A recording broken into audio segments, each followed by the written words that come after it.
Saif സൈലാബ്ദീൻ കൂടെ ചേരുകയാണ്. Saif, CPM-ൽ പതിവില്ലാത്ത കാഴ്ചകളാണ് കണ്ടുകൊണ്ടിരിക്കുന്നത്. സ്വാഭാവികമായിട്ടും ഇത്തരം കാഴ്ചകൾ മറ്റു പാർട്ടികളിലൊക്കെ നമ്മൾ നിരന്തരം കണ്ടിട്ടുണ്ടെങ്കിലും CPM-ന്റെ തന്നെ ശക്തി കേന്ദ്രമായ കണ്ണൂരിൽ വളരെ അപരിചിതമായ കാഴ്ചകൾ കൂടിയാണ്. എന്താണ് ഈ ഒരു പുതിയ പ്രതിഭാസത്തെ എങ്ങനെയാണ് CPM വിലയിരുത്തുന്നത്? എങ്ങനെ മറികടക്കുമെന്നുള്ള ആലോചനകളുണ്ടോ?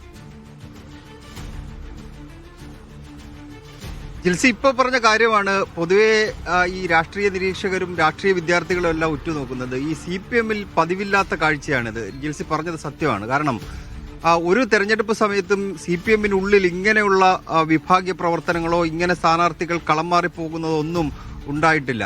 അത് ഞെട്ടിക്കാനുള്ള കാരണം CPM-ന്റെ ഏറ്റവും കൂടുതൽ ശക്തി കേന്ദ്രമായ ഏറ്റവും വലിയ ഘടകമായ കണ്ണൂർ ജില്ലാ കമ്മിറ്റിയിൽ നിന്ന് കണ്ണൂർ ജില്ലയിൽ നിന്ന് ഈ സംഭവം ഉണ്ടാകുന്നു എന്നുള്ളതാണ്.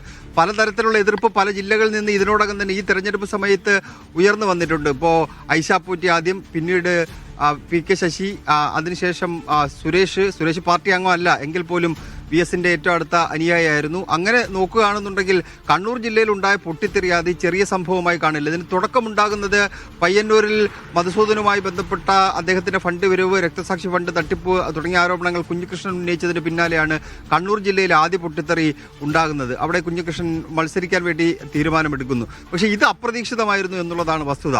PK ശ്യാമളയുടെ സ്ഥാനാർത്ഥിത്വത്തിനെതിരെ വലിയ വിമർശനങ്ങൾ ആദ്യഘട്ടം മുതൽ ഉയർന്നു വന്നിരുന്നു. സംസ്ഥാന സെക്രട്ടേറിയറ്റിലേക്ക് ഈ വിഷയം വന്ന ഘട്ടത്തിൽ മുതൽ സോഷ്യൽ മീഡിയയിലടക്കം വലിയ പ്രതിഷേധം ഉയർന്നു വന്നത്. കണ്ണൂർ ജില്ലയിൽ നിന്നുള്ള സഖാക്കന്മാരാണ് ആ പ്രതിഷേധം രേഖപ്പെടുത്തിയത് എന്നുള്ളതാണ് മറ്റൊരു പ്രധാനപ്പെട്ട കാര്യം. പാർട്ടിയുമായി ചേർന്ന് നിൽക്കുന്ന ആൾക്കാർ അതിനകത്ത് ഡയറക്റ്റായി പറഞ്ഞില്ല എങ്കിൽ പോലും ഇൻഡയറക്റ്റായി ചില കാര്യങ്ങൾ സൂചിപ്പിക്കുന്നു. സെക്രട്ടറി മാറുന്ന സ്ഥാനത്തേക്ക് എന്തിനാണ് ഭാര്യയെ കൊണ്ടുവരുന്നത് അടക്കമുള്ള ചോദ്യങ്ങൾ അന്ന് തന്നെ ഉയർന്നു വന്നതാണ്. പക്ഷേ പ്രതിഷേധങ്ങളെ പൂർണ്ണമായി അവഗണിക്കുകയാണ് സംസ്ഥാന നേതൃത്വവും ജില്ലാ നേതൃത്വവും എല്ലാം ചെയ്തത്. ഇന്നലെ TK ഗോവിന്ദൻ പറഞ്ഞ പ്രകാരമാണെന്നുണ്ടെങ്കിൽ ജില്ലാ സെക്രട്ടേറിയറ്റ് യോഗത്തിൽ തന്നെ അദ്ദേഹം ഈ വിഷയത്തിലുള്ള എതിർപ്പ് രേഖപ്പെടുത്തിയിട്ടുണ്ട്. അവരെ സ്ഥാനാർത്ഥിയാക്കേണ്ടതില്ല, വനിത വേണം എന്നുണ്ടെങ്കിൽ എന്തുകൊണ്ട് സുകന്യയെ പരിഗണിച്ചുകൂടാ തുടങ്ങിയ ചോദ്യങ്ങൾ അദ്ദേഹം ജില്ലാ സെക്രട്ടറിയോട് തന്നെ ചോദിച്ചിട്ടുണ്ട്. അത് ജില്ലാ സെക്രട്ടേറിയറ്റ് യോഗത്തിൽ തന്നെ ഉന്നയിക്കുകയും ചെയ്തിട്ടുണ്ട്. MV ഗോവിന്ദൻ അതിനകത്ത് മൗനം പാലിക്കുകയാണ് ചെയ്തതെന്നാണ് അദ്ദേഹം വിശദീകരിക്കുന്നത്. പിന്നീട് സംസ്ഥാന സെക്രട്ടേറിയറ്റിലേക്ക് വന്നപ്പോഴും മുഖ്യമന്ത്രി അടക്കമുള്ളവരുടെ ഭാഗത്ത് നിന്ന് ഇതിനകത്ത് കൂടുതൽ ചർച്ചയൊന്നും ഉണ്ടായില്ല. സ്ഥാനാർത്ഥിത്വം അംഗീകരിക്കുക മാത്രമാണ് ചെയ്തത്.